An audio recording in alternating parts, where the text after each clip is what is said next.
Hello বন্ধুরা, শুভ পৌষ পার্বণ এবং শুভ মকর সংক্রান্তি আমার সকল দর্শক বন্ধুদের। তো বন্ধুরা, আজকে আমি আরেকটা টপিক নিয়ে এসেছি। এটা বলতে পারো যে রিভিলিং ট্রুথ। তো ঘটনা হচ্ছে, তোমরা সকলেই জানো যে 2016 সনে নেওয়া হয়েছিল, এই টিপিএসসি থ্রুতে টিসিএস টিপিএস নিয়োগ করবার জন্য বিজ্ঞপ্তি দেওয়া হয়েছিল। তারপর যথাক্রমে 2018 সনে সেটার হয়েছিল, এই এক্সাম হয়েছিল, ইন্টারভিউ হয়েছিল, সাক্ষাৎকার সব কিছু শেষ হয়ে গিয়েছিল। কিন্তু অগাস্ট মাসে 2018 অগাস্ট মাসে সেটা বন্ধ করে দেওয়া হলো এবং এটার এগেনস্টে কেস করলো। কে করলো? এই প্রথমে তো করলো সমুদ্র দেববর্মা কেসটা জিতে গেল দুটো বেঞ্চেই। লাস্ট যে ডিভিশন বেঞ্চ তখন ছিলেন আমাদের বিদায়ী এই অনারেবল চিফ জাস্টিস অখিল কুরেশি। উনি রায় দিয়ে গিয়েছিলেন ডিভিশন বেঞ্চে। তো এটা সমুদ্র দেববর্মা এবং আদার্স যারা ছিলেন ওনারা জিতেছেন কেসটা। তারপর স্টেট গভর্নমেন্ট এটাতে এসএলপি লাগিয়ে দিল, মানে স্পেশাল লিভ পিটিশন এসএলপি লাগিয়ে ওটাকে সুপ্রিম কোর্টে কেসটা করলো। তো বন্ধুরা, আমি প্রথমেই এই ব্যাপারে আরও কিছু বলবার আগে অবশ্যই আমি চাই তোমরা সকলে যারা যারা আমার ভিডিও দেখছো, আমার ভিডিওটা অবশ্যই শেয়ার করে দেবে, কমেন্টস করবে এবং সাবস্ক্রাইব করতে ভুলবে না। আর যারা যারা নতুন আছো তাদেরকে সকলকেই বলবো তোমরা অবশ্যই যেন সাবস্ক্রাইব করো। এরকম আরও অনেক কিছু ভিডিও আমি আনবো এবং আপডেট পেতে তোমরা অবশ্যই পাশে থাকা বেল আইকনটিতে ক্লিক করে দেবে ফর অল নোটিফিকেশনস। তো বন্ধুরা, চলো ফিরে যাই যেখান থেকে শুরু করেছিলাম। তো তোমরা সকলেই জানো যে একটা এই ওয়েলফেয়ার স্টেট, মানে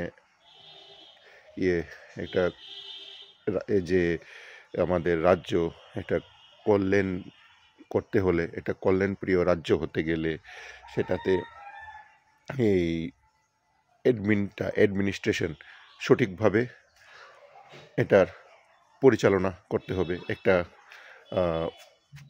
উন্নতি করতে হলে যে কোনো ধরনের উন্নতির কাজ করতে গেলে আমাদের অ্যাডমিনিস্ট্রেশনটা সঠিক হতে হবে।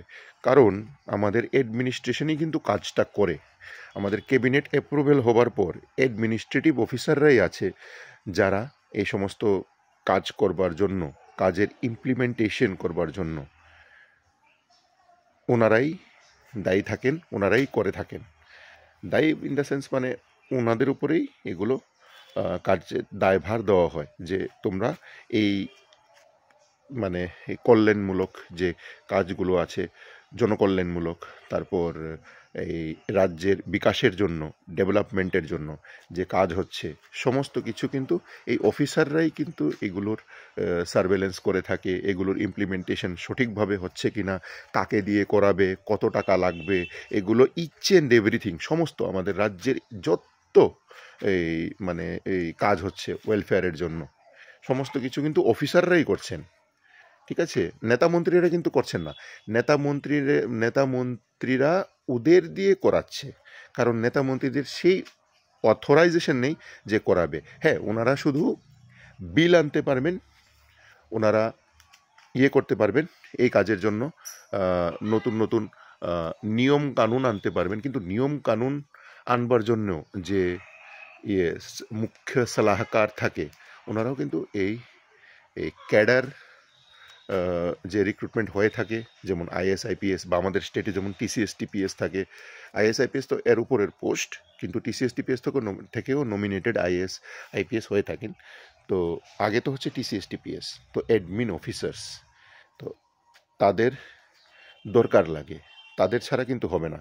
যেমন একটা বড় মুখ্য, একটা সাংঘাতিক বিশাল বড় একটা পোস্ট আমাদের ত্রিপুরায় প্রায় 1 বছরের মতো হয়ে গেছে এই পোস্টটা খালি আছে এখন পর্যন্ত, টিল টু ডেট খালি, এবং সেই পোস্টটা হচ্ছে স্টেট চিফ ইনফরমেশন কমিশনার।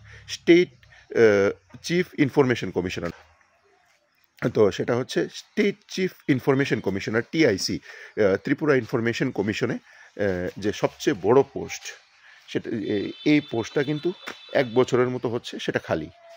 কেন খালি? কেন খালি?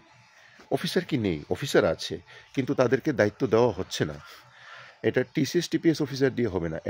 এটার জন্য আহ, মানে আইএএস অফিসার লাগবে, তাও এক্সপিরিয়েন্সড। রিটায়ার্ড হলেও হবে ফর দ্য টাইম বিং, কিন্তু পার্মানেন্ট পজিশনের জন্য এটার জন্য আইএএস ক্যাডারের লোক লাগবে, আইএস বা আইপিএস।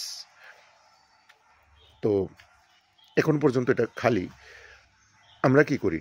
আমরা যেমন রাইট টু ইনফরমেশন, আমরা যেমন রাইট টু ইনফরমেশন অ্যাক্টে আমরা যখন এসপিআইও মানে স্টেট পাবলিক ইনফরমেশন অফিসারের কাছে আমরা কোনো একটা কিছু কোয়েরি আমরা সাবমিট করে থাকি, এটা হচ্ছে এসপিআইওর কাছে, ঠিক আছে, 10 টাকা দিয়ে যেটা আমরা সাবমিট করি।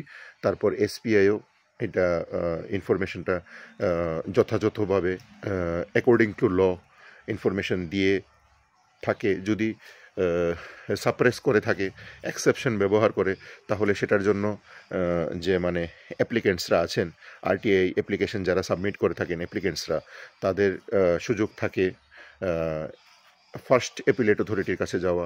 ফার্স্ট অ্যাপিলেট অথরিটি হচ্ছে সেই ইনস্টিটিউট বা সেই অর্গানাইজেশন বা সেই অফিসের head of the department, or মানে উপরের যে পোস্টটা, একদম উপরে যিনি থাকেন, কমিশনার থাকেন বা ডাইরেক্টর থাকেন, উনি হচ্ছেন ফার্স্ট অ্যাপিলেট অথরিটি। তারপর ফার্স্ট অ্যাপিলেট অথরিটির যখন সেখানেও যদি গ্রিভিয়েন্সটা রিড্রেস না হয়ে থাকলে তখন প্রভিশন হচ্ছে সেকেন্ড অ্যাপিলেট অথরিটি। আর সেকেন্ড অ্যাপিলেট অথরিটি হচ্ছে ত্রিপুরা ইনফরমেশন কমিশনের স্টেট চিফ ইনফরমেশন কমিশনার। এটা হচ্ছে ইয়েতে এই অরণ্য ভবন ওদিকে ডান দিকে গিয়ে সোজা যে বিল্ডিংটা, একদম সোজা অরণ্য ভবন থেকে নিচে নেমে সোজা, তো ওইটা হচ্ছে টিআইসি, বড় করে লেখা। নিচেরটা হচ্ছে এগ্রিকালচারের ফিশারির অফিস, আর এর ঠিক উপরেরটাই হচ্ছে বড় করে লেখা ত্রিপুরা ইনফরমেশন কমিশনার। এখানে এই পোস্টটা খালি। তাহলে এই যে যারা এখানে হবেন, যারা এখান থেকে এই ফার্স্ট অ্যাপিলেট অথরিটিতে অসন্তুষ্ট হবেন উত্তরে, তো ওনাদের যে আরেকটা যে প্রভিশন থাকে সেকেন্ড অ্যাপিলেট অথরিটির কাছে যাওয়া, তো সেটা তো যেতে পারলো না। ওনাদের তো যে ট্রায়ালটা, সেই ট্রায়ালটা তো হবে না। তাহলে এটার দায়িত্ব কে নেবে? কাকে দেবে? কেস পেন্ডিং, কেসের পেন্ডেন্সি বাড়ছে, দিনকে দিন বাড়ছে। যেমন একটা হাইকোর্টের যেমন চিফ জাস্টিস দরকার থাকে, যে কোনো কোর্টেরই একজন চিফ জাস্টিস দরকার থাকে, ডিস্ট্রিক্টে যেমন ডিস্ট্রিক্ট জাজের দরকার থাকে, সেরকমই ত্রিপুরা ইনফরমেশন কমিশনারও একটা Tripura information state chief information commissioner দরকার থাকে। সেই পোস্টটা একজন দায়িত্ববান লোককেই দিতে হয়। এটাই হচ্ছে ম্যান্ডেটরি, এটা ম্যান্ডেটরি প্রভিশন, এসেনশিয়াল প্রভিশন। তো এই পোস্টটা এখন পর্যন্ত ত্রিপুরা গভর্নমেন্ট এখনও ফিল আপ করছে না। তাই আমি আমার মানে গভর্নমেন্টের কাছে এটা একটা মানে হাম্বল রিকোয়েস্ট, আপনি কাইন্ডলি এই পোস্টটা ফিল আপ করুন। এই পোস্টটা খুবই গুরুত্বপূর্ণ পোস্ট। আর না হলে লোকে এই সেকেন্ড অ্যাপিলেট অথরিটির কাছে না গিয়ে ডাইরেক্টলি কোর্টে চলে যাবে। আর কোর্ট যখন প্রশ্ন করবে যে এখানে কেন নেই, তো এই উত্তরটা স্টেট গভর্নমেন্টেরই দিতে হবে। এটা তো আর সাধারণ মানুষ তো আর ওনাদেরকে রিক্রুট করে না, ওনাদের রিক্রুটমেন্ট বা ওনাদের অ্যালটমেন্ট তো স্টেট গভর্নমেন্টই করে থাকেন। আর উনি কিন্তু শুধু যে মানে স্টেট চিফ ইনফরমেশন কমিশনার, উনি যে শুধু এই পোস্টই থাকেন সেটা না, উনি অন্যান্য আরও দায়িত্ব পেয়ে থাকেন। কারণ উনি তো আইএএস বা আইপিএস ক্যাডারের লোক, মানে ক্যাডার সার্ভিস থেকে উনি আসেন। তো ঠিক সেম, এই যে ক্যাডার সার্ভিস আমি বললাম, ঠিক সেমভাবেই টিসিএস টিপিএস হচ্ছে ক্যাডার সার্ভিস। যেমন ডিস্ট্রিক্ট কালেক্টর, তারপর ইয়ে ডিএসপি, এই লেভেলের লোকগুলো হচ্ছে টিসিএস টিপিএস থেকে সিলেক্টেড ক্যাডার্স। তো এখানে 2016 সনে যখন নেওয়া হয়েছিল, তারপর 2018 সনে যখন এই নতুন রুলস যখন চালু হলো, তারপর যখন বিপ্লব দেব সরকার গঠন করলো, গঠন করে কি করলো, সমস্ত রিক্রুটমেন্ট প্রক্রিয়া বাতিল করে দিল। ডেটটা আমি বলছি, 30 এপ্রিল 2016 অ্যাডভার্টিজমেন্ট করা হয়েছিল। অ্যাডভার্টিজমেন্ট নাম্বার ছিল 04/2016। সেখানে টিসিএস নেওয়ার কথা ছিল 30 জন টিসিএস এবং 15 জন টিপিএস, টোটাল 45টা ক্যাডার অফিসার্স নেবার কথা ছিল। তো সেটা 2018-তে জানুয়ারিতে এক্সাম কমপ্লিট হয়ে যায়, তারপর জুন জুলাইয়ে ইন্টারভিউ কমপ্লিট হয়ে যায়। এরপর 2 অগাস্ট 2018-এ সমস্ত কিছু প্রক্রিয়া বাতিল করে দেয়। এরপর Prabir Dutta versus state of Tripura and others একটা কেস হয়েছিল, যেটা ছিল ফিজিক্যালি চ্যালেঞ্জডের জন্য, করবার জন্য, রিজার্ভ করবার জন্য। তো সেটা ত্রিপুরা গভর্নমেন্ট ওই কেসটার পর করে দিয়েছিল। তারপর কেস হয়, যখন এটা পেন্ডেন্স মানে রিক্রুটমেন্ট প্রক্রিয়া যখন বাতিল করে দেয়, তখন সমুদ্র দেববর্মা কেস করেছিল অন্যান্যদের সাথে ত্রিপুরা গভর্নমেন্টের বিরুদ্ধে, মানে টিপিএসসির বিরুদ্ধে করেছিল। তখন সেটা ওরা জিতে যায় এবং বলে দিয়েছিল এটা রিক্রুটমেন্ট প্রসেসটা যেন শীঘ্র সম্পন্ন করা হয়। তারপর সেটা ডিভিশন বেঞ্চে যায়। ডিভিশন বেঞ্চে উকিল কুরেশি সাহেব ছিলেন, উনিও ওনার মতামত দিয়ে দিলেন যে না, এটা শীঘ্র যেন সম্পন্ন করা হয়। তো সবাই আশায় ছিল, এটা 2019-এ শেষ হয়েছিল কেসটা, রায় বেরিয়ে গিয়েছিল 2019-এ। তারপর সবাই আশায় ছিল যে না, এটা হয়ে যাবে শীঘ্র, যেহেতু ডিভিশন বেঞ্চে বলে দিয়েছে সেহেতু মেনে যাবে। কিন্তু না, 2020-তে একটা SLP হলো, যেটার নম্বর হলো 000978। এটাতে স্টেট গভর্নমেন্ট কি করলো, GAPNT দপ্তরকে দিয়ে কেস করালো। GAPNTকে পার্টি করে কেস করলো, মানে নিজেদের, এটা তো গভর্নমেন্টেরই এটা অফিস GAPNT। ওরা অপোজিশন কাকে রাখলো, অপোজিট পার্টি মানে রেসপন্ডেন্ট কাকে রাখলো, রেসপন্ডেন্ট তো সমুদ্র দেববর্মা এন্ড আদার্স তো আছেই, প্লাস টিপিএসসিকে নিজেদেরই দপ্তরকে রাখলো। হাউ ফানি, মানে এক দপ্তর আরেক দপ্তরের বিরুদ্ধে করছে। হাউ ফানি, GAPNT টিপিএসসির বিরুদ্ধে করছে। তার মানে GAPNT বলছে টিপিএসসি ফলো আপ অ্যাকশন নিচ্ছে না, ফলো করছে না, এবং হাইকোর্টের রায় এটা ওরা চ্যালেঞ্জ করছে। কেন? পাবলিকের টাকা কেন ধ্বংস করছে GAPNT?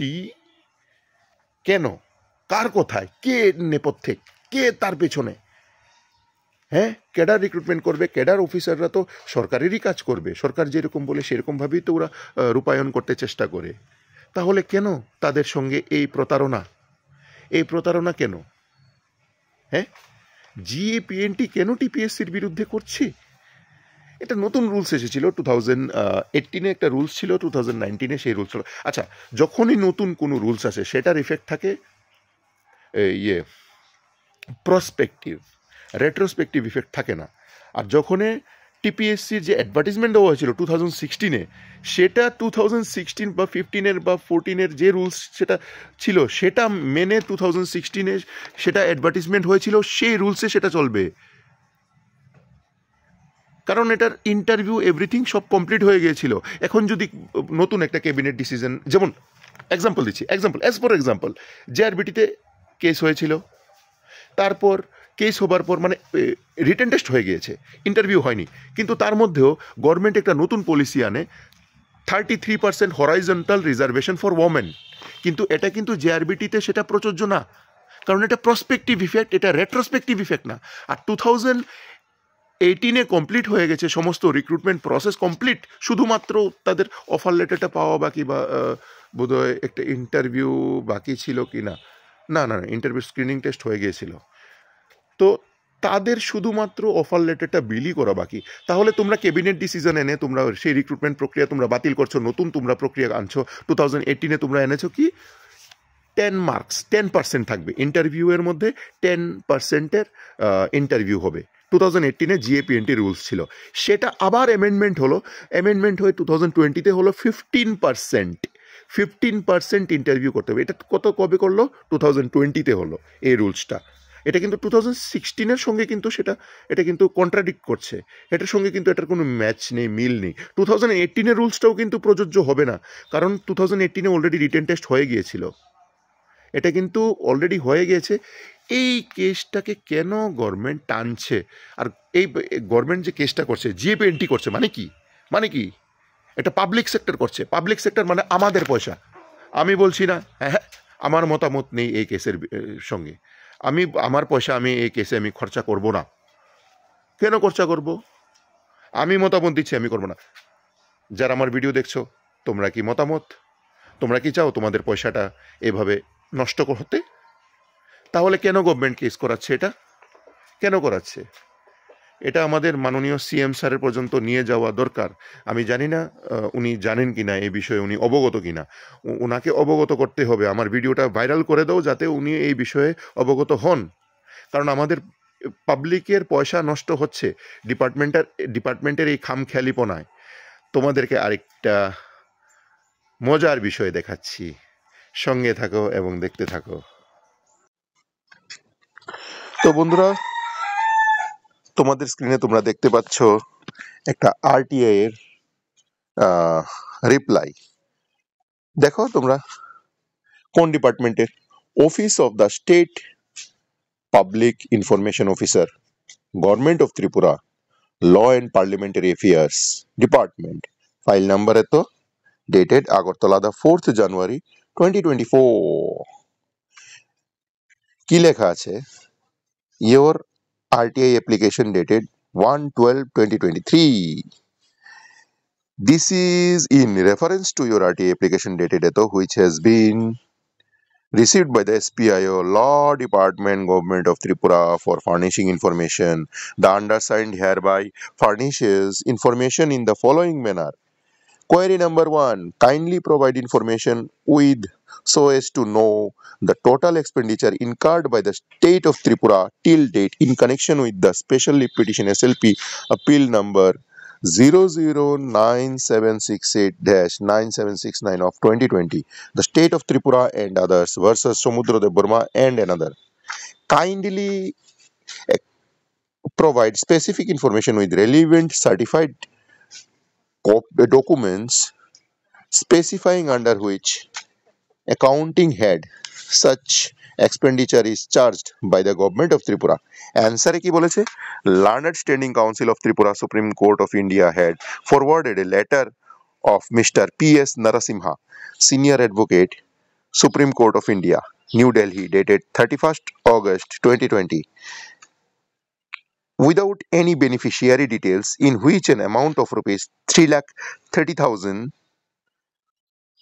only was mentioned regarding the case number SLPC number 976869 of 2020, whereas it was a letter only, not the original bill, which treasury never passes for payment. কি বলেছে? যে learner standing council of Tripura, supreme কোর্টে যে মানে যে standing council আছে ত্রিপুরাকে যে represent করে থাকে, যে অ্যাডভোকেট আছেন, উনার নাম হচ্ছেন মিস্টার P.S. নারাসিমহা। উনি হচ্ছেন সিনিয়র অ্যাডভোকেট সুপ্রিম কোর্টের নিউ দিল্লিতে। তাহলে তোমরা বুঝে দেখো, বিশাল বড় উকিলকে উনি মানে ত্রিপুরা গভর্নমেন্ট হায়ার করেছে। কিন্তু কথা হচ্ছে, উনি নাকি কেস সম্পর্কে একটা লেটার, তাও বিল না, কোনো কিছু না, যেটার মধ্যে বেনিফিশিয়ারি নেমও নেই, উনি জাস্ট একটা লেটার পাঠিয়েছেন। হ্যাঁ, সেই লেটারে লিখে দিয়েছেন এটা হচ্ছে 3,30,000 টাকা। 3,30,000 টাকার একটা উনি চিঠি পাঠিয়েছে। কাকে পাঠিয়েছে? New Delhi only was mentioned, শুধুমাত্র এটাই মেনশন, এবং এটা অরিজিনাল কোনো বিল না, যেটা ট্রেজারি কখনো পাস করতে পারে না। ট্রেজারি কখন পাস করে? যদি সেটা কোনো পার্টিকুলার বিল হয়ে থাকে, কারণ এটা তো একটা অ্যাকাউন্টিং হেডে যেতে হবে। কোন অ্যাকাউন্টিং হেডে পাঠাবে? এটা লেটার। এখন তো আমিও লেটার পাঠাতে পারি, আপনারা যারা দর্শক বন্ধুরা আছেন তোমাদের তরফ থেকেও, আপনাদের তরফ থেকেও কোনো লেটার যেতে পারে। তাহলে তো সেই লেটারটা ট্রেজারি ধমাধম ইস্যু করে দেবে। যদি লেটারই ইস্যু করতে হয়, লেটার থেকে যদি কোনো টাকা করতে করতে হয়, মানে ডিসবার্স করতে হয়। তো যদি ফান্ড ডিসবার্স করতে হয় সেটা প্রপার অ্যাকাউন্টিং হেডে প্রপার মাধ্যমে, বিলের মাধ্যমে আসতে হবে যে এটার জন্য এই খরচ হয়েছে, সেটার জন্য ওই খরচা হয়েছে, এবং এটা প্রপার হেডের বেনিফিশিয়ারি নেম থাকতে হবে। এটার মধ্যে বেনিফিশিয়ারি কেউ নেই, কিছু নেই, শুধু লেটার বলে দিয়েছে এরকম। যাই, এই লেটারটা আমার কাছে নেই, ওই লেটারটা পরে দেখতে হবে যদি ওনারা দেয় আর কি। যাই হোক, তারপর looking upon the matter, we Saint N email to learners training council to request mister Narasimha to submit original bill along with his filed up beneficiary format with filled up beneficiary format with necessary papers. However, we have not yet received any correspondence regarding this. তো ল department বলছে যে উনি নাকি, ওদের standing council যে থাকে এটা তো শুধু একমাত্র একজন অ্যাডভোকেট না, কাউন্সিল অফ অ্যাডভোকেটস, কাউন্সিলের মধ্যে অনেকগুলো অ্যাডভোকেট থাকে, 3 থেকে 4 জন হতে পারে, 5 জন হতে পারে, 10 জন হতে পারে, ওনার আন্ডারে যে থাকে। তো তাদের কাছে একটা ইমেল ফরওয়ার্ড করেছিল ল ডিপার্টমেন্ট যে এই যে চিঠিটা দেওয়া হয়েছে, সেই চিঠিটা যে বিলের কথা মেনশন, মানে টাকাটার কথা মেনশন আছে, সেই টাকাটার সঙ্গে যে in relation with the letter, মানে in relation with the fund যে টাকাটা চেয়েছে, সেই টাকাটার সঙ্গে জড়িত অরিজিনাল বিল এবং যা আনুষঙ্গিক কাগজপত্র নথিপত্র আছে সেগুলো পাঠাবার জন্য রিকোয়েস্ট করেছে। কিন্তু আজ অবধি এই আরটিআই লেটারটা দেওয়া অবধি, মানে এই আরটিআই যে উত্তরটা দেওয়া হয়েছে 4 জানুয়ারি 2024 অবধি, এখন পর্যন্ত কোনো উত্তর ওনাদের কাছে আসেনি। তো যেহেতু আসেনি, in view of the above, it can be said that we have not made any kind of payment in favor of Mr. P.S. Narasimha, Senior Advocate, Supreme Court of India, New Delhi. মানে in view of the উপরিউক্ত যে স্টেটমেন্টটা আছে, সেই স্টেটমেন্টের অনুযায়ী এটা বলা যেতে পারে যে ওনারা নাকি, মানে ল ডিপার্টমেন্ট নাকি আজ অব্দি কোনো ধরনের পেমেন্ট করেনি, 1 পয়সা নোয়া পয়সা পেমেন্ট করেনি মিস্টার P.S. নরসিমহাকে। This is huge, this news is huge. এটা একটা ব্রেকিং নিউজ। এখন পর্যন্ত স্টেট গভর্নমেন্ট করেছে কে? কেস করেছে স্টেট গভর্নমেন্ট। কে করেছে? জিএপিএনটি। এখন জিএপিএনটি তরফ থেকে যখন কেস করা হলো, তারপর senior advocate mister P.S. Narasimha উনি একটা লেটার পাঠান, যে লেটারের সঙ্গে কোনো অরিজিনাল বিল অ্যানেক্স করা হয়নি এবং এটার সঙ্গে কোনো কিছু বেনিফিশিয়ারি নেম দেওয়া হয়নি।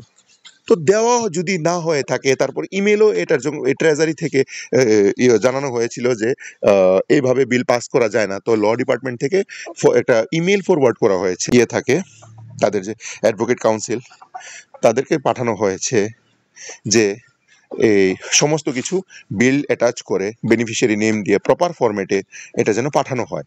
কিন্তু আজ অব্দি করেসপন্ড করেনি। আরে অবাক কাণ্ড! তাহলে কেসের কি হলো? 2020 থেকে আজকে 2024, 4 বছর ধরে কেস পেন্ডেন্সি চলছে। আচ্ছা, আমি দেখাচ্ছি কেসের পেন্ডেন্সিটা। এরপর query number 2, what is the present status of the SLP to appeal number এত the matter is under hearing stage and listed on 10/1/2024 final hearing. এটা ফাইনাল হিয়ারিং হয়নি বন্ধুরা। Kindly provide the list of names of advocates engaged by the state of Tripura as a petitioner in Honorable Supreme Court, and also provide their engagement details, example contract or agreement or wakalatnama for this assignment, and also inform who is engaged for this liaising work from the state government side. তো উত্তরে কি বললো? Mister P.S. Narasimha, former solicitor general of India. বাবা, উনি former solicitor general of India ছিলেন। Honorable Supreme Court of India was appointed to prefer and conduct the case for and on behalf of the state of Tripura in connection with case number SLP dated है तो regarding dated नहीं SLP number है तो regarding the recruitment process for TCS TPS combined competitive exam regarding liaisoning work from the state Tripura side no information is available with this ডিপার্টমেন্টের কাছে নাকি লাইজেনিং work মানে কে এটার মধ্যে সাহায্য করছে এই কেসের মধ্যে এটার জন্য গভর্নমেন্ট অফ ত্রিপুরার কাছে মানে ল ডিপার্টমেন্টের কাছে কোনো ইয়েই নাই কোনো তথ্য নেই বাহ বাহ বাহ বাহ সাবাস তাহলে এটা কি হাওয়াতে হয়েছে কেসটা না হাওয়াতে চলছে কেসটা what is this nonsense this is আটারলি nonsense তাহলে কেস কেন পুট আপ করা আছে কেস উইথড্র করে নাও যদি টাকা ওই দেওয়া না থাকে তাহলে কেস উইথড্র করে ফেলো যদি টাকা না দেওয়া হবে মানে টাকা দেওয়া হয়নি ফরমার সলিসিটর জেনারেলকে হ্যাঁ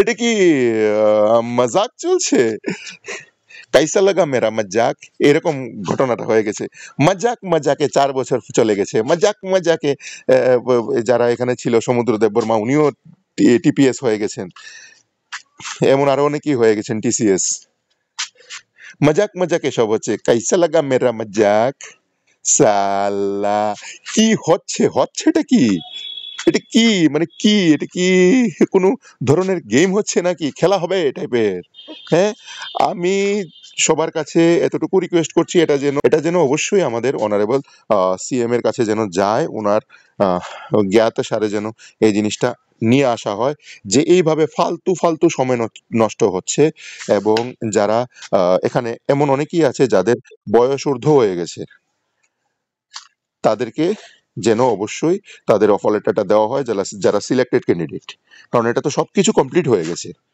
জেআরবিটি তো কি হয়েছিল যখন কেস হয়েছিল তারপর যখন এই একটা 33% reservation for women horizontal reservation এটা যখন বিল আনা হয় বিলটা যখন লাগু হয়ে যায় তারপরে এটা কিন্তু জেআরবিটিতে কিন্তু কোনো প্রভাব ফেলেনি কারণ এটা প্রসপেক্টিভ ইফেক্ট হয় এটা রেট্রোস্পেক্টিভ ইফেক্ট হয় না তো ঠিক সেম ভাবে এটাও কিন্তু এই যে রিক্রুটমেন্ট প্রসেসটা এটাও কিন্তু সেরকমই এটা কিন্তু প্রসপেক্টিভ ইফেক্ট থাকবে না এটা রেট্রোস্পেক্টিভ তখনকার যখন যে নিয়ম ছিল সেই অনুসারে এটা চলবে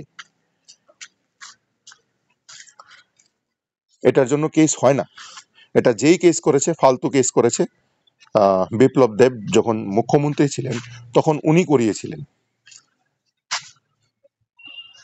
তারপর query number 4 also furnish all the bills of the total expenditure incurred in till date in relation with the remuneration or special incentive or salary or both traveling allowances daily incentives on the trial day refreshment expenses and accommodation expenses if any in favor of the engaged advocate and others concerned along with detailed payment advice issued from time to time কি বলেছে অ্যান্সারে law department has not made any kind of payment in favour of mister PS Narasimha senior advocate supreme court of India new Delhi কি বলছেন যে ল department এখন পর্যন্ত কোনো পেমেন্টই করেনি পিএস নারাসিনহাকে ল ডিপার্টমেন্টই এটার মধ্যে আছে যে এগুলো ইয়ে ফাইন্যান্সিয়াল হোক বা কোনো ডকুমেন্টেশন ওয়ার্কস হোক এগুলো করেসপন্ড করে থাকে এই ল ডিপার্টমেন্টের থ্রুতেই হয়ে থাকে যে কোনো ডিপার্টমেন্টই কেস হোক ইয়েতে সুপ্রিম কোর্টে অনারেবল সুপ্রিম কোর্টে কেস হলে সমস্ত কিছু করেসপন্ড ল ডিপার্টমেন্ট করে থাকে তো যেহেতু ল ডিপার্টমেন্ট বলছে যে কোনো টাকা টুকা কিছু দেওয়া হয়নি তাহলে আমি এটাই বলবো এবং এটাই আমার humble request in front of our honourable CM যে উনি যেন এটার সংজ্ঞান নিয়ে কেসটা যেন অবশ্যই উইথড্র করানো হয় কারণ এটার মধ্যে কোনো গভর্নমেন্টের তরফে তো কোনো ইয়েই নেই কোনো বেনিফিট নেই নাম্বার 2 হচ্ছে এই কোনো রিলিফ পাবে না গভর্নমেন্ট এটা দিয়ে গভর্নমেন্টের কোনো রিলিফ নেই রিলিফ শুধু পাবে বেনিফিশিয়ারিরা কারা বেনিফিশিয়ারি যাদের বিরুদ্ধে কেস হয়েছে তার মধ্যে TPSC one of them TPSC থেকে তো এখানে শুধু এখানে ইয়ে করা হয়েছে পার্টি করা হয়েছে শুধু রেসপন্ডেন্ট করা হয়েছে কারণ নিয়মে টিপিএসসি কারণ টিপিএসসি যে রুলস আছে সেই টিপিএসসি রুলস তো আর চেঞ্জ করতে পারবে না টিপিএসসি যে রুলসটা আছে যে 1.4 এটা 2020-তে যেটা করেছিল অ্যামেন্ডমেন্ট সেটা 2020-তে অ্যামেন্ডমেন্ট করা হয়েছিল অনেক ব্রডার পার্সপেক্টিভ এটা আছে আমার কাছে পুরোটা রুলসটা আছে জিএপিএনটির জিপিএনটি যেটা বলছে সেটা তো টিপিএসসি তো পালন করেছে। টিপিএসসি তো আর এখানে তো চেয়ারম্যান তো আর মূর্খ না যে এটা করবে না, ঠিক আছে? তো যথাযথ সবকিছু পালন করেও কোনো কিছুই ঠিক নেই এমন একটা এখানে প্রেজেন্ট করা হচ্ছে। তো এটা যেন অতি সত্বর সংজ্ঞানে নিয়ে এটা যেন শেষ করা হয়, এটাই আমার নিবেদন। তো বন্ধুরা, তোমরা দেখলে কিভাবে এরকম একটা কেসের সন্ধান পাওয়া গেছে, আরও কেস থাকলেও থাকতে পারে। তো এটার জন্য আমি একটা মানে হাম্বল রিকোয়েস্ট রাখছি আমাদের অনারেবল সিএম শ্রী মানিক সাহা মহোদয়ের সম্মুখে, উনি যেন এটার সংজ্ঞান নেন এবং যথাসম্ভব তাড়াতাড়ি এই কেসটা উইথড্র করানো হোক। বা কেসটা উঠলে তো এমনিতেই হেরে যাবে, জিএপিএনটি তো এমনিতেই হারবে, গভর্নমেন্ট অফ ত্রিপুরা এমনিতেই হেরে যাবে। এটা তো শুনানিই হচ্ছে না, এটা তো একদিনের জন্য শুনানি হচ্ছে না। এটা যদি শুনানি হতো তাহলে তো কেস এমনিতেই শেষ হয়ে যেত, আজকে থেকে 3 বছর আগে শেষ হয়ে যেত। কিন্তু এটা তো শুধু শুধু ঝুলিয়ে রাখছে। ও, আমি দেখাইনি এটার প্রেজেন্ট স্ট্যাটাস, সঙ্গে থাকো, স্ট্যাটাসটা দেখাচ্ছি। তো বন্ধুরা, তোমাদের স্ক্রিনে তোমরা দেখতে পাচ্ছ এই যে হচ্ছে এই যে স্ট্যাটাস, কেস নাম্বার এত 11/1/2014, প্রেজেন্ট, লাস্ট লিস্টেড। এটা লিস্টেড ছিল honourable mister justice J K. Maheshwari and honourable mister justice Sudhanshu Dhulia, ওনাদের বেঞ্চে এটা উঠেছিল। কিন্তু স্ট্যাটাস কি আছে? Pending final hearing, not taken up, not today, order dated 11/1/2024। Admit করা হয়েছিল 14/7/2023-এ। এডমিট করা হয়েছে 14 জুলাই 2023-এ। Category 0615, service matter, recruitment or transfer or compassionate appointment. এই দেখো petitioner, who is the petitioner, কে কেসটা নিয়ে গিয়েছে? The state of Tripura, secretary to the government of Tripura, GAPNT department, civil secretariat, Agartala, west Tripura. GAPNT secretary না, কি বলছে, স্টেট অফ ত্রিপুরা সেক্রেটারি, হ্যাঁ, to the government of Tripura, to the government of ত্রিপুরার secretary. Means government of ত্রিপুরার সেক্রেটারি যদি এটার মধ্যে এটা কেসটা নিয়ে গিয়ে থাকে, তার মধ্যে এর মধ্যে government of Tripura, that is CM involved. কবে নিয়ে গিয়েছিল? 2020-তে। 2020-তে কে সিএম ছিলেন? বিপ্লব কুমার দেব। নাম্বার 2 হচ্ছে the secretary to the government of Tripura, GAPNT. আর জিএপিএনটির সেক্রেটারি, জিএপি অবশ্যই গভর্নমেন্ট অফ ত্রিপুরা যেহেতু বলেছে, তো জিএপিএনটির সেক্রেটারি তো জি হুজুর করতে হবেই। কার বিরুদ্ধে? এই যে রেসপন্ডেন্ট সমুদ্রদেব বর্মা, আর হচ্ছে TPSC represented by its secretary. এই হচ্ছে ঘটনা, এই হচ্ছে ঘটনা। বাকিদের নাম আর বলার দরকার নেই। পেট অ্যাডভাইজার্স, শুভদীপ রয়, পিবি দীনেশ, প্রণব প্রকাশ। এটা হচ্ছে রেসপন্ডেন্ট অ্যাডভোকেটস, ওনারা হচ্ছে রেসপন্ডেন্ট অ্যাডভোকেট। আর পিটিশনার অ্যাডভোকেট, পেট অ্যাডভোকেট মিন্স পিটিশনার অ্যাডভোকেট হচ্ছে শুভদীপ রয়। আর ইমপ্লিডেডস অ্যাডভোকেট হচ্ছে পিভি দীনেশ, যে ইমপ্লিড করছে। এই হচ্ছে ঘটনা। কি অবস্থা, যার নাই কোনো ব্যবস্থা। আহারে আহারে। আর গভর্নমেন্টের তরফ থেকে তো former solicitor general of India mister PS Narasimha, former solicitor general of India, সে রিপ্রেজেন্ট করছে গভর্নমেন্ট অফ ত্রিপুরাকে। এই হচ্ছে ঘটনা। তো এখন এই হচ্ছে স্ট্যাটাস। এখন এটাই হাম্বল রিকোয়েস্ট, এই কেসটা যেন অতি সত্বর হয় ডিসপোজ অফ করা হোক, আর না হয় এটাকে ইয়ে করা হোক, এই কি বলে এটাকে, উইথড্র করা হোক। That's it. বন্ধুরা, তোমাদের স্ক্রিনে যে তোমরা এই কেসের যে তোমরা দেখতে পাচ্ছ স্ট্যাটাসটা, তো এখানে একটা কথা আছে। পিটিশনারদের যে অ্যাডভোকেট, ওর নাম হচ্ছে শুভদীপ রয়। শুভদীপ রয় কত টাকা নিয়েছে বা পেয়েছে এই কেসটার জন্য সেটার কিন্তু উল্লেখ আরটিআই করা হয়নি। শুভদীপ রয়, হ্যাঁ, একটাই দেখাচ্ছে। তাহলে শুভদীপ রয় করেসপন্ড করছে between government of Tripura and former solicitor general of India mister PS Narasimha. ওদের মধ্যে সেই করেসপন্ড করছে, স্বাভাবিক কথা, ওই করেসপন্ড করবে, উনি করেসপন্ড করবেন।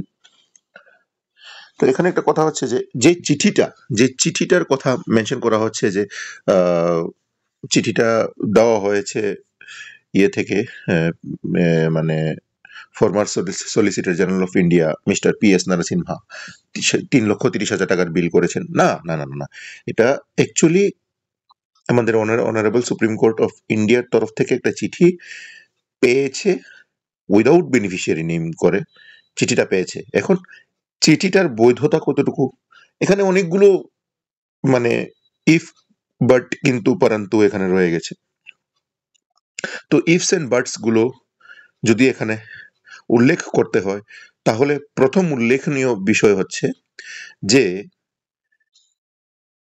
কে এই চিঠিটা ফরওয়ার্ড করেছে, নাম্বার 1। নাম্বার 2, এখানে 3,30,000 টাকার বিলটা এই কেসের জন্য করা হয়েছিল কি? যদি এই কেসের জন্য যদি বিলটা হয়ে থাকে, চিঠিতে যদি এই কেসের নাম বর্ণিত থাকে, তাহলে বেনিফিশিয়ারি নেম কেন থাকবে না? Beneficiary that is solicitor, former solicitor general of India mister PS Narasimha. তো ওনার নাম তো সেখানে বর্ণিত থাকার কথা ছিল। নাম্বার 3, টাকাটা যদি না দিয়ে থাকে, তাহলে শুভদীপ রয় যিনি রিপ্রেজেন্ট করছেন পিটিশনারদের, who is the petitioner? Secretary to the government of Tripura এবং secretary to the GAPNT government of Tripura. তো এই পিটিশনারদের যে রিপ্রেজেন্ট করছেন অ্যাডভোকেট মিস্টার শুভদীপ রয়, তো উনি কি মানে বিনে পয়সায় এই 4 বছর ধরে কাজ করে যাচ্ছেন?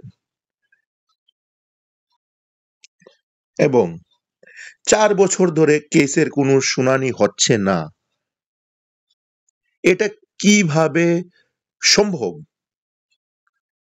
এটা কিভাবে সম্ভব যে 4 বছর ধরে এই যে পেন্ডিং ফাইনাল হিয়ারিং এর জন্য পেন্ডিং, এটা হিয়ারিং এর জন্য উঠবে, এটা ফাইনাল হয়ে যাবে, এটা দুটো স্টেজ পার হয়ে এসেছে, সিঙ্গেল বেঞ্চ এবং division bench of honourable high court of Tripura.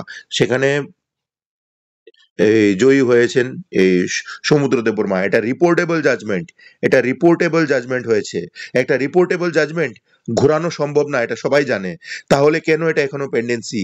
কার স্বার্থে, কিভাবে এটা এখনো পেন্ডিং? এটা খুবই রহস্যজনক। এটা কেসটা উঠলেই শেষ হয়ে যাবে। এখানে একটা কাজ করতে পারে, রেসপন্ডেন্ট যে অ্যাডভোকেট আছেন, respondent advocate mister PV Dinesh ইচ্ছে করলে উনি এটার আর্লি হিয়ারিং পিটিশনার দিয়ে একটা ফাইনাল হিয়ারিং, মানে উইদাউট যে মানে ইয়ে করছে যে উইদাউট পিটিশনার, কারণ পিটিশনার তো কোনো রেসপন্ডই দিচ্ছে না 4 বছর ধরে, কেসটা ডিসমিস করে দেওয়া হোক। টাকা দিয়েছে কি দেয়নি সেটা তো আর রেসপন্ডেন্টদের জানার ইচ্ছে নেই, দরকার আছে কিন্তু ইচ্ছে নেই। জানাটা সবকিছুই দরকার, কারণ এটা আহ, একটা পাবলিক ডিপার্টমেন্ট আর একটা পাবলিক ডিপার্টমেন্টে বিরুদ্ধে করছে এবং ক্যান্ডিডেটদের বিরুদ্ধে করছে, যেটা আনকনস্টিটিউশনাল, এটা হতেই পারে না। আনকনস্টিটিউশনাল একটা কেস এটা বাইছে আমাদের গভর্নমেন্ট অফ ত্রিপুরা, এটা হতেই পারে না, এটা আনকনস্টিটিউশনাল। 4 বছর ধরে কেসের না শুনানি করে ফেলে রেখেছে, সমস্ত কিছু যা যা ছিল নিয়ম সব ভায়োলেট হয়ে গেছে। 5 বার 7 বার ম্যাক্সিমাম ইয়ে থাকে, টাইম চাইতে পারে। কিন্তু এটা তো 5 বার 7 বার না, এটা কতবার যে হয়েছে সেটার ইয়ত্তা নেই। তো এটা শীঘ্রাতি শীঘ্র সম্পন্ন করতে হবে, শেষ করতে হবে, ডিসপোজ করতে হবে।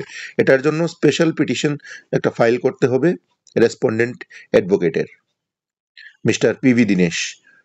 উনি যদি একটা পিটিশন ফাইল করেন এটার বিরুদ্ধে, যে অনেক দিন ধরে কেসটা পেন্ডেন্সি আছে, তো এটা যেন ফাইনাল হিয়ারিং দেওয়া হয় এই মাসে, এই জানুয়ারি মাসে। এটা করলে আমার মনে হয় এটার ফাইনাল হিয়ারিং হয়েও যেতে পারে এবং কেসটা ডিসমিস হয়ে যেতে পারে। আর গভর্নমেন্ট যদি চায় এটা উইথড্র করে নিতে পারে, শেষ। দুটোই আছে, দুটো পথই খোলা আছে। তো এতটুকুই বলার ছিল বন্ধুরা। তো বন্ধুরা, আমার ভিডিও যদি ভালো লেগে থাকে অবশ্যই তোমরা, আমি ভিডিও শুরুর আগে বলেছিলাম, তোমরা লাইক, শেয়ার এবং কমেন্টস করতে ভুলবে না। এবং অবশ্যই তোমাদের এই মধ্যে যারা নতুন আছো তোমরা সাবস্ক্রাইব করবে এবং নতুন নতুন আপডেট পেতে গেলে পাশে থাকা বেল আইকনটিতে ক্লিক করে দেবে ফর অল নোটিফিকেশনস। আমি আমার ভিডিও এখানেই শেষ করছি বন্ধুরা। জয় হিন্দ, জয় ভারত, জয় ত্রিপুরা।